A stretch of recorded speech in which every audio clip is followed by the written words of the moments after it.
Hola, ¿qué tal amigos? Soy Leslie Calderón, bienvenidos a mi canal. El día de hoy estamos en la grata compañía de Carlos Gustavo Cabrera León, quien es narrador oral peruano, conocido en el mundo artístico como Gustavo el Cuentacuentos, a quien le quiero dar la cordial bienvenida. Gracias por aceptar nuestra invitación. ¿Cómo estás, amigo? Después de cuánto, más de un año que no nos vemos, has estado por la ciudad de Tacna visitándonos con algunos de tus talleres. ¿Y qué ha sido de ti en todo este tiempo? Cuéntanos. Bien, muchas gracias por la invitación. Saludos a todo el público que está viéndonos. Bueno, sí, mucho tiempo que no voy por Tacna. Ah, yo hago la mayoría de mis actividades en Lima, pero las veces que he ido a Tacna ha sido muy bonito. He experiencias muy buenas, ¿no? Para los talleres, para el festival también, que he participado con los amigos de más de nosotros. Bueno, yo he seguido con mi labor de cuentacuentos, que es, digamos, la labor principal que yo realizo. Yo voy a diferentes lugares y cuento historias, y ahora que estamos en pandemia, hago esto, bueno, sin trasladarme, sino por medios virtuales, ¿no? Transmito narraciones de cuentos para determinados eventos que me piden. Y a causa de la pandemia, ¿no? Otra actividad que yo estaba haciendo antes también directamente, que era dar talleres, ahora pues también estoy haciéndola, realizándolas a través pues de los medios virtuales, ¿no? A través del Zoom, doy clases para niños y adolescentes. En la actualidad estoy dedicado a estos dos campos que te he dicho, pero también hay un campo que estoy impulsando, que está yendo, digamos, en forma paralela Uh -huh. y que yo creo que poco a poco va a seguir creciendo, que es mi labor de escritor. Yo escribo desde hace tiempo, pero últimamente le he dado un impulso más decidido, ¿no? A mi labor de escritor también, sí. Tú que tienes, que has estudiado un máster en escritura creativa en español en la Universidad de Salamanca, quiero que nos cuentes un poco sobre esta materia, sobre la escritura creativa, de qué se trata, para quiénes, quiénes están llamados a poder estudiar o dedicarse a la escritura creativa, en qué nos ayuda. Claro, claro que sí. Bueno, la escritura creativa se refiere a un conjunto de, de conocimientos, digamos, que te van a poder escribir más allá de una, más allá de buscar, digamos, que el público te entienda de una forma general, ¿no? Digamos, todos podemos redactar, creo que todos estamos en capacidad de poder redactar textos en los cuales el público nos va a entender, vamos a poder comunicarnos con cierta eficiencia. La escritura creativa va un poco más allá, entonces eh, vemos muchos géneros literarios, por ejemplo, exploramos en ellos y vamos viendo pues diferentes formas de poder redactar, ¿no? Podemos redactar textos, digamos, en géneros literarios concretos, o podemos mezclar, ¿no? Podemos mezclar algo de poesía, algo de narrativa. La escritura creativa, ante todo, digamos, para poder darse en una forma adecuada, primero tiene que mostrarte muchos ejemplos de escritura. Entonces, en realidad, cuando tú estudias escritura creativa también estás revisando, digamos, diferentes tipos de lecturas, ¿no? Es muy difícil que alguien logre ser un buen escritor si es que no tiene una buena cantidad de lecturas. Entonces, el máster que yo llevé era abierto para gente de diferentes profesiones, no era necesario ser literato, digamos, para seguir esa carrera, para seguir ese máster. Um, y cada persona lo ha ido aplicando a su campo, ¿no? Por ejemplo, lo han llevado periodistas y yo he visto que lo están aplicando a su campo, al campo periodístico, a la escritura creativa en ese sentido, ¿no? En mi caso, yo lo estoy aplicando a la creación de obras literarias, ¿no? Yo sí estoy interesado en obras literarias y también estoy interesado en explorar otros campos, ¿no? El taller quizá años, perdón, el máster hace años quizá podría haberse llamado escritura literaria, porque nosotros, como te digo, revisamos muchos géneros literarios. Pero ahora este término de escritura creativa lo hace más abierto, porque en la actualidad también el mundo da otros soportes para escribir, ¿no? O sea, antes de pronto, bueno, uno quería escribir, un escritor pues se manifestaba a través de un libro, así era, ¿no? El escritor escribía un libro, pero ahora no. Ahora hay blogs, ahora hay Facebook, YouTube, medios diversos que proporciona esta época digital, y también ahí puede estar la escritura de una forma distinta, ¿no? Se pueden explorar diferentes formas de escribir que sean muy creativas, ¿no? Incluso hay gente que escribe un poco combinando diferentes plataformas, ¿no? ¿no? ¿Cómo llega a ti la narrativa a través de los cuentos? ¿Cómo Ujú. lo Ya, exploras? ujú. Claro, a ver, yo me hice narrador de cuentos el año 2002. Yo había estudiado en la Escuela de Teatro de la Universidad Católica. O sea, mi primera formación artística fue de actor, pero apenas terminé de estudiar la carrera, vi a unos cuentacuentos colombianos que vinieron aquí a Perú y me gustó mucho el trabajo que hacían ellos, ¿no? Ellos fueron Nicolás Buenaventura y Misael Torres. Ellos fueron mi primera inspiración. Entonces, yo, con ayuda de un amigo que había llevado un taller de narración oral, mi amigo eh, eh, ay, mi amigo se llama Roberto Martínez Llanos, con él, digamos, ¿no? Empecé en este campo de la narración oral. Me gustó mucho el campo de la narración oral porque a diferencia del teatro, digamos, yo no necesitaba tantos elementos de producción que a veces son costosos, ¿no? Para hacer teatro a veces requieres tener pues escenografía, utilería, hay, digamos, más costos, es más costoso. Y por lo general en el teatro intervienen más personas, ¿no? También hay unipersonales, pero digamos, por lo general se suele trabajar en grupo. En cambio, en la narración oral no era así. Entonces, mi primer acercamiento fue ese.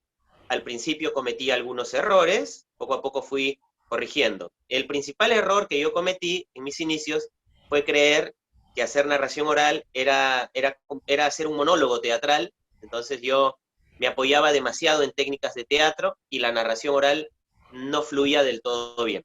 Posteriormente fui corrigiendo esto, fui descubriendo cómo son las reglas de la narración oral y fui poco a poco perfeccionando. ¿Cuál sería la diferencia entre realizar un monólogo, como suelen hacerlo muchos, y el narrar cuentos, el de estar en un escenario y contarlos? Porque también algunos podrían decir, bueno, a mí yo sé leer, no tengo las pautas, no me conozco bien los signos de puntuación y me pongo a leer ante una cámara. Claro, la narración oral o cuentacuentos, digamos, tiene diferencias con el teatro y con la lectura en voz alta, ¿no? Son dos prácticas que están cercanas, pero que son distintas, ¿no? Bueno, respecto al teatro, una de las principales diferencias es que no hay cuarta pared. En teatro hay lo que se llama la cuarta pared, es decir, eh, normalmente en el teatro están los espectadores frente al escenario donde están los actores. Entonces en el escenario, mira, por ejemplo, justo acá tengo un telón negro que hace pensar en teatro, ¿no? Entonces, digamos, el público está al frente, me está mirando, y si yo hiciera teatro, yo aquí voy a representar, yo aquí voy a representar, y no sé, voy a hacer, por ejemplo, no sé, Romeo y Julieta. Entonces yo aquí le diré mi monólogo a Julieta, ¿no es cierto? Y el público mirará al frente, me mirará a mí, mirará a mí que estoy haciendo un personaje, ¿no? Y en el teatro, pues lo que tratamos es que los personajes se luzcan, ¿no? Y que el espectador diga, wow, qué bonitos esos personajes que ellos están viendo en el escenario, ¿no? La obra la están viendo aquí, ¿no? En la narración oral no es así. La narración oral, yo me atrevería a decir, yo sé que lo que voy a decir es medio polémico, pero yo me atrevería a decir que la narración oral es un arte semi-escénico. Yo me atrevería a decir eso. Para mí, la narración oral es un arte semi-escénico. ¿Por qué? Porque si bien en el teatro, digamos, tú ves la obra aquí en el escenario, la atención del público está puesta en la historia que están construyendo los actores, ¿no? Con su escenografía, su utilería, etcétera. Yo, en cambio, como cuentacuentos, puedo estar en un escenario también frente al público, pero mi trabajo va a ser que tú veas la historia en tu cabeza. Es decir, este escenario donde yo estoy ahora va a ser una especie de escenario secundario. Este escenario donde yo estoy no tiene que ser el escenario principal, porque eso ya me llevaría al campo teatral. Yo estaría de pronto representando algo. No, yo tengo que contar de una forma atractiva, bonita, pero tengo que utilizar el lenguaje de tal manera que tú te concentres más en las en las imágenes que yo voy a irte provocando en la cabeza. Entonces es como que yo voy a tratar de que tú enciendas una pantalla de cine en tu cabeza. Por eso es que yo digo que para mí es un arte semiescénico, porque digamos, la parte escénica, yo en un escenario, no es lo más importante, a diferencia del teatro, ¿no? Sino más bien para mí lo más importante es que tú veas la historia en tu cabeza, ¿no? Ah, y también hay diferencia con lectura en voz alta, porque el que lee en voz alta, digamos, tiene una estructura totalmente marcada, está leyendo, ¿no? Cuando uno lee, pues sigue al pie de la letra, como tú bien has dicho, los signos de puntuación. Pero en la narración oral no es así. La narración oral se parece un poco, tiene cierta afinidad a una conversación. Yo con el público estoy casi, casi conversando, casi, casi. Entonces, la relación es muy directa.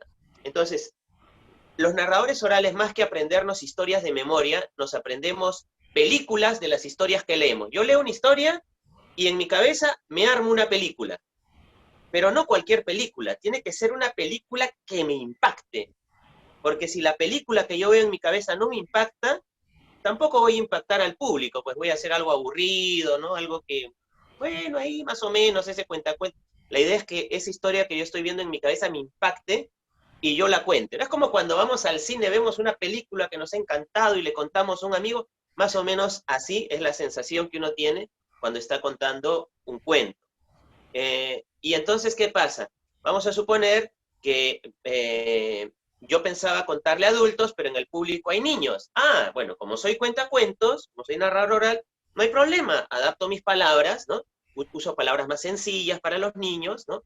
Puedo jugar un poquito más con los ritmos, porque de pronto los niños están más abiertos al juego, y entonces no es igual a una lectura, porque en una lectura, digamos, ya están como las palabras y los signos de puntuación muy, muy marcados, ¿no? En cambio aquí es directo, me voy adaptando de acuerdo a cómo vaya viendo al público.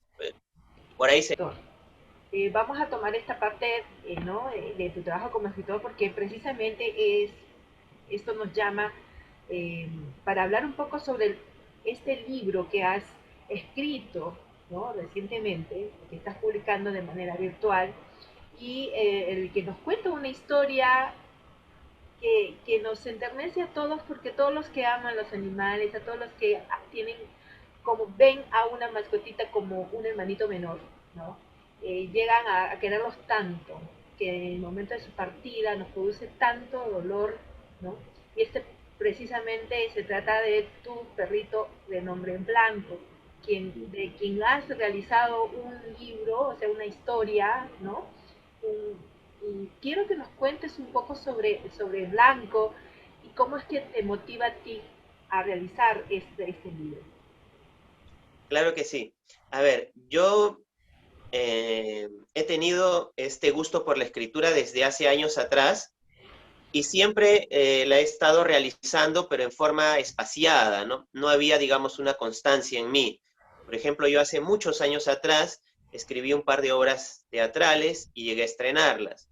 Pero, digamos, esta actividad de escribir, reitero, no era constante. Hasta que hace poco yo dije, hey, tengo esta otra faceta mía y siempre la uso, pero como que no la potencio, no le estoy dando la constancia y además escribiendo, si es que yo aprendo mejores técnicas para escribir, también esto me va a servir en mi trabajo como narrador oral, para poder hacer mejores adaptaciones, ¿no?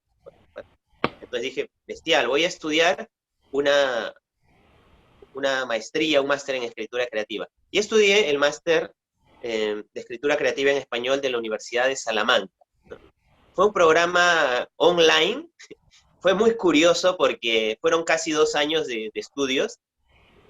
Fue muy curioso porque ahí usábamos la plataforma Zoom, ¿no? Y quién diría que poco tiempo después todo el mundo iba a usar la plataforma Zoom, porque en ese entonces para nosotros pues era, digamos, wow, esto es muy interesante, ¿no? Pero no, no era muy difundida la plataforma Zoom, en cambio ahora todo el mundo usa el Zoom, digamos, este era uno de los medios, ¿no? ¿Qué pasó?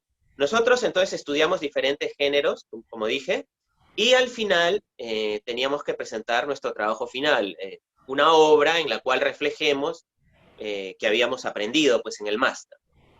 Yo estaba en dudas. Yo en un momento, una de mis posibilidades era escribir cuentos, ¿sí? Pero no tenía muy definido qué cuentos. otra posibilidad que yo tenía era escribir poesía, ¿no? Tenía ahí unas ideas de unos poemas de temática social, entonces por ahí van mis ideas. Pero de pronto, ya cuando faltaba poco, digamos, para ya plantear tu proyecto, se me murió Blanco, se me murió mi perro. Blanco para mí era como un hijo. La relación que tuvimos fue extremadamente cercana, extremadamente cariñosa. Eh, Incluso él tiene que ver de alguna manera, creo, con mi escritura, porque yo a veces me quedaba haciendo los trabajos hasta tarde en la computadora, él estaba a mi lado, yo le acariciaba la cabeza, él estaba ahí con su cara de sueño, pero ahí, al lado mío. Pero se murió así de una forma inesperada, todavía no era tan mayor. Yo decidí pues que mi trabajo final estaría dedicado a él. Pero entonces también ahí me planteaba un problema, ¿no? Ya va a estar dedicado a ti porque bueno, porque mi vida se puso así en blanco, ¿no? El título de mi libro se llama Tres viajes en blanco, uno porque es un homenaje a Blanco y otro es porque yo me quedé en blanco, así no, fue como un knockout, así como cuando a los boxeadores le tiran un golpe y se quedan ahí en la lona y no pueden levantarse, algo así me sentía yo. Entonces, eh, recordando los lugares por donde caminábamos aquí en mi barrio, que es un barrio, o sea, yo vivo en San Martín de Porres, no es un barrio lujoso ni nada, pero recordando los lugares por donde yo caminaba con Blanco, hey, se me fueron ocurriendo algunos personajes y así nacieron tres cuentos basados en personajes que pudieron vivir aquí en esta zona, por acá, por Lima Norte, ¿no? Entonces, como paseábamos por la Huaca, y esta Huaca Palau pertenecía a la cultura Ichma, pero más allá está la cultura Koyi, que fueron culturas que fueron dominadas por los incas. Nació una primera historia eh, de amor entre dos jovencitos, ¿no? Pero que están ante la inminente llegada del ejército inca que viene a conquistar, a buenas o a malas, ¿no? A los Ichma, la historia nos dice que los conquistó a las buenas, pero a los Koyi los conquistó a la mala, ¿no? De repente en las noticias se escucha a veces del hospital de Coyique, ¿no? A veces suena mucho el hospital de Coyique. Al lado del hospital de Coyique hay como una lomita con un montón de piedras, ¿ya? Eso fue la fortaleza Koyi. Los Koyi se enfrentaron a los incas hasta morir, no dieron su brazo a torcer, y literalmente los incas los arrasaron. Todas esas piedras son de la fortaleza Koyi, ¿no? No estaban, no estaban así tan destrozadas cuando llegaron los españoles, pero ya posteriormente, poco a poco, ya la fortaleza se fue desvaneciendo, ¿no? Ahí, bueno, entonces se me ocurrió esa historia, ¿no? Una historia de amor entre estos muchachos que se aman, que se quieren. Bueno, luego recordé también, por acá cerca vive una tía, a donde alguna vez llegó mi hermano a vivir. Mi hermano es un poco mayor que yo. Mi hermano vivió la época del roller boogie, que de pronto a algunos les suena a chino y no entienden qué es eso del roller boogie. Bueno, de repente han visto Soy Luna y eso les es más familiar. Han visto esos patines que usan Soy Luna. Bueno, esos patines se usaban aquí, estaban de moda a inicios de los años 80 y habían campeonatos porque hubo una película que causó furor que se llamó Roller Boogie y todo, estoy seguro que en todo el Perú la gente patinaba, porque la gente, los jóvenes, quiero decir, ¿no? Eh, Querían ser así como esos patinadores de la película y habían campeonatos por aquí, por allá. Yo vi muchos campeonatos, no, bueno, vi algunos campeonatos en Chimbote, imagínate, ¿no? Mi hermano participaba en Chimbote, hacía unos saltos increíbles, parecía un atleta, mi hermano, un acróbata, no sé, pero había gente que hacía cosas más espectaculares todavía, entonces era una cosa alucinante, ¿no? Pero luego eso como que pasó de moda, ¿no? A inicios de los 80 estuvo de moda, luego se perdió. Pero yo recordé que mi hermano vino a vivir aquí y recuerdo que mi hermano, que era un fanático, porque a él le encantaba eso, como que 2 años después lo dejó. Pero yo dije, pero qué raro, pero ¿por qué? Yo me fui dando cuenta, poco a poco, fui como deduciendo, ¿no? Que quizá mi hermano llegó al barrio equivocado, ¿no? Quizá llegó a un barrio lleno de muchos prejuicios y quizá hacer piruetas, hacer adornos, era visto como algo, no sé, como algo poco masculino y quizá a mi hermano eso le chocó, ¿no? Quizá mi hermano no supo manejarlo y por una cuestión así social, no lo supo manejar y lo dejó. Pero a mí se me ocurrió pensar, ¿y qué pasaría si hubiese existido otro joven de provincia que llegaba a Lima con ganas de comerse la ciudad y con todas las ganas de ser el mejor patinador, ¿no? Entonces se me ocurrió crear la historia de un joven que llega acá a Lima, provinciano, invierte la plata de su preparación preuniversitaria en ir a una academia en Miraflores, ¿no? Es un barrio de clase alta acá en Lima, y las cosas que va a ir pasando, que le atrae una chica de clase alta, pero es muy complicado, cómo él podría acercarse. Así fue naciendo la segunda historia. De eso trata, de un joven. Pero también en ese tiempo, 1981, tuvimos el conflicto con Ecuador, que era un conflicto, pues, muy importante que tuvimos en esa época, ¿no? El falso Paquilla, llamado el falso Paquilla, ¿no? Es muy... Entonces, como te habrás dado cuenta, en ambos casos hay temas históricos. Yo no trato de reconstruir la historia, sino trato de colocar mis historias en cierto contexto de cosas que se han vivido. Y la última historia está situada el año 2018, eh, que tiene que ver un poco con cosas que yo he ido viendo en los últimos tiempos, ¿no? La convivencia con los migrantes venezolanos, que a veces es un poco compleja. Yo he conocido gente venezolana muy variada. En un colegio donde yo estudiaba, incluso he tenido alumnos venezolanos muy inteligentes. Entonces, yo veo bueno, que han venido migrantes, como te digo, ¿no? Muy variados, ¿no? De pronto hay gente que hace cosas malas, ¿cierto? Pero también hay gente que es muy interesante y de pronto de ellos no se les conoce. Entonces, se me ocurrió escribir una historia de una muchacha venezolana, una colegiala, que llega aquí también a San Martín de Porres. Todos mis personajes están ubicados aquí, como te digo, en lugares por donde yo he paseado, he caminado, ¿no? Muy atractiva físicamente, pero quizá su rasgo más fuerte es que es una persona muy inteligente y muy cuestionadora, ¿no? Y a pesar de ser brillante en ese lado intelectual, a pesar de ir más allá de los demás, los prejuicios por su nacionalidad, eh, eh, por ciertas características físicas que ven en ella, eh, le hacen muy complicada la existencia. Entonces, así nacieron las tres historias. Previamente a cada historia, previamente a cada cuento, yo recuerdo un poco en estos lugares por los que he estado caminando con Blanco. Entonces, es como yo ir caminando con Blanco por la Huaca y de pronto nace la historia. Luego ir caminando con Blanco por el parque y nace la segunda historia. Luego voy como caminando con Blanco por la Panamericana Norte y surge la tercera historia, ¿no? Entonces, mis recuerdos con Blanco sirven como puentes, ¿no? Y las historias ya poco a poco se van desarrollando, ¿no? De esa manera pude escribir la historia y pude salir del knockout que me había encontrado, ¿no? El trabajo fue muy bien recibido por mis maestros, muy bien calificado, pero luego de eso también yo he tenido casi un año puliéndolo para poder publicarlo, ¿no? Sí. Uy, eso fue, hablé mucho, creo. No, no te preocupes porque has descrito claramente y creo que todos nuestros amigos entienden el concepto y lo que viene y lo que contiene en este libro, que sin duda va a ser del deleite de todo el público de diferentes edades.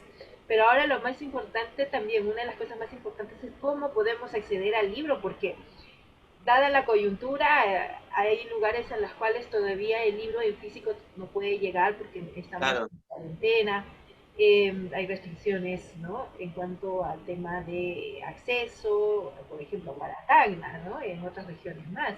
Pero si queremos acceder a tu libro, ¿cómo es que podemos llegar? claro.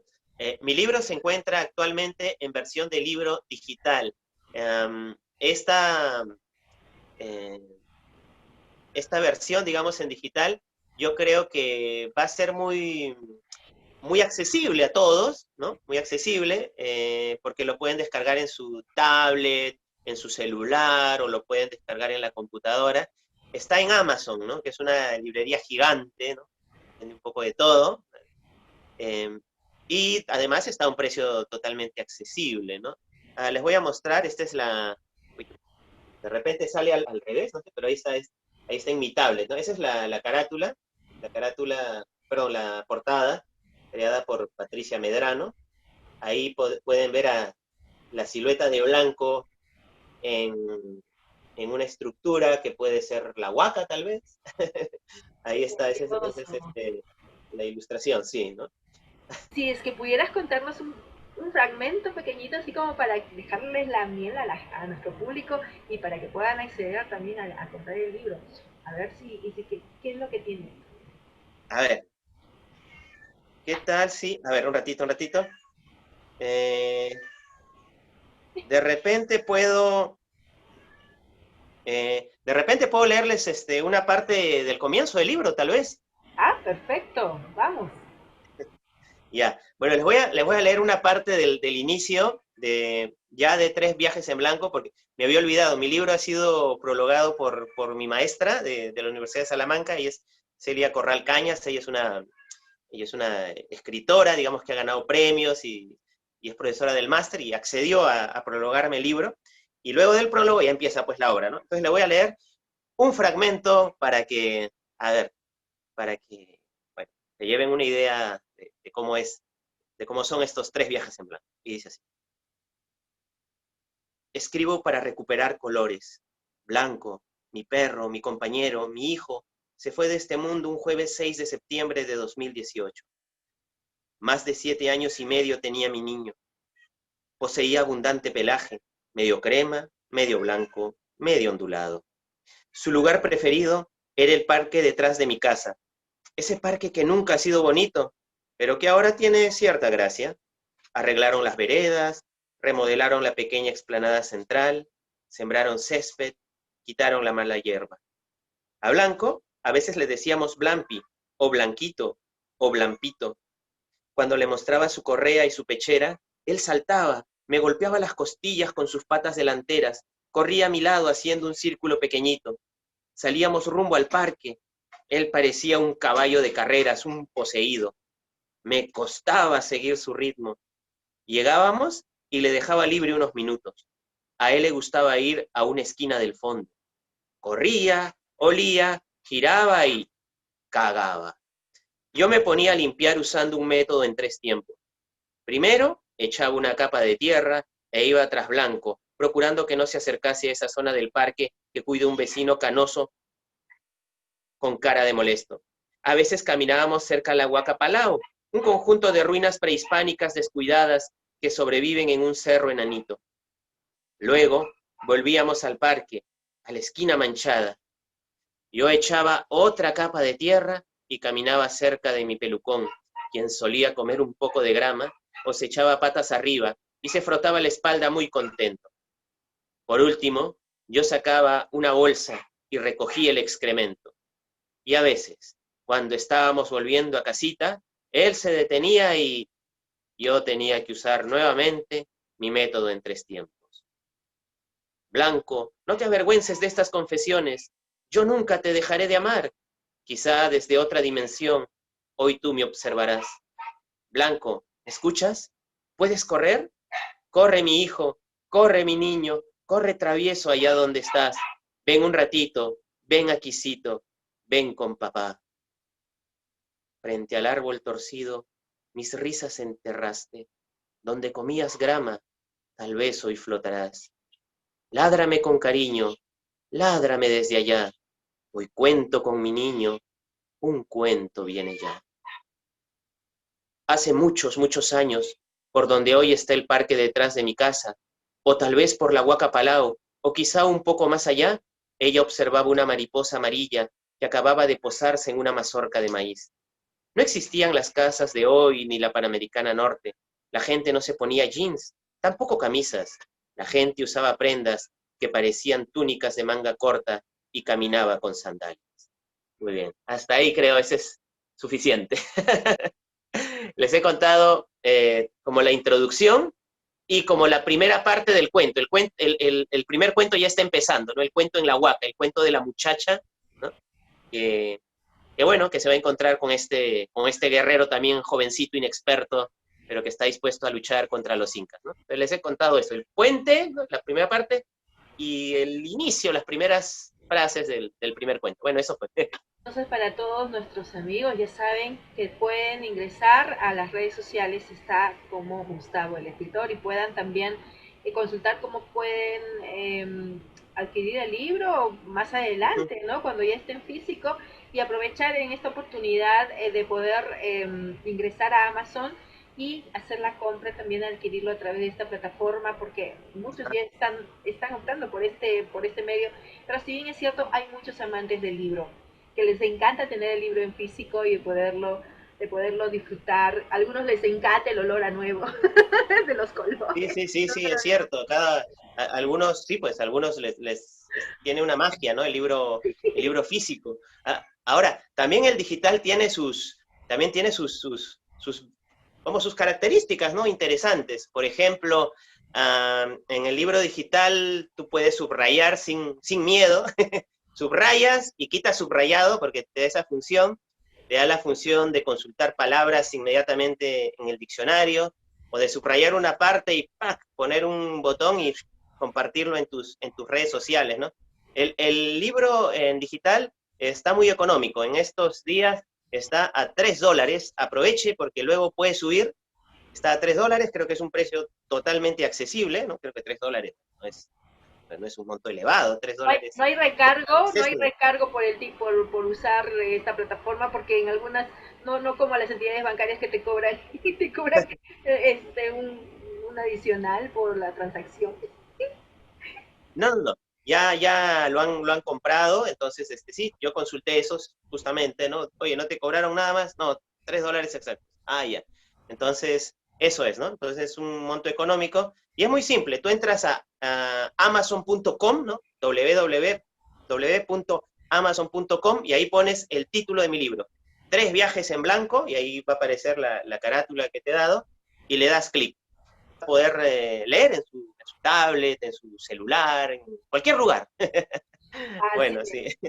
Muy bien, Carlitos Cabrera, nuestro Gustavo el Cuentacuentos, y ahora está incursionando en la escritura como autor con este primer libro, que seguramente no va a ser el último. Y ya saben, recuerden que pueden acceder a través de Amazon y buscar el nombre del libro que es Tres viajes en blanco, de Gustavo Cabrera o Carlitos Gustavo Cabrera León. O como ustedes quieran conocerlo en el mundo artístico, Gustavo de Cuentacuentos. Muy bien, Gustavito, muchísimas gracias. Invitar entonces a todo el público. Muéstranos por favor la portada para que la gente pueda, ahí está la portada del libro Tres viajes en blanco para que usted pueda acceder y a través de Amazon y nos pueda contar y contar su experiencia al leer el libro, porque ya si de bien en el inicio todo lo que nos has leído, Carlitos, Gustavo, nos hizo pero llorar a mares. Imaginen cómo serán las historias. Así es que amigo, muchísimas gracias. Te deseamos todos los éxitos del mundo y ya estaremos reencontrándonos más adelante. Un gusto, Les, un gusto. Gracias por la entrevista. Ojalá esto ha sido como acercarme un poquito a Tacna de alguna manera.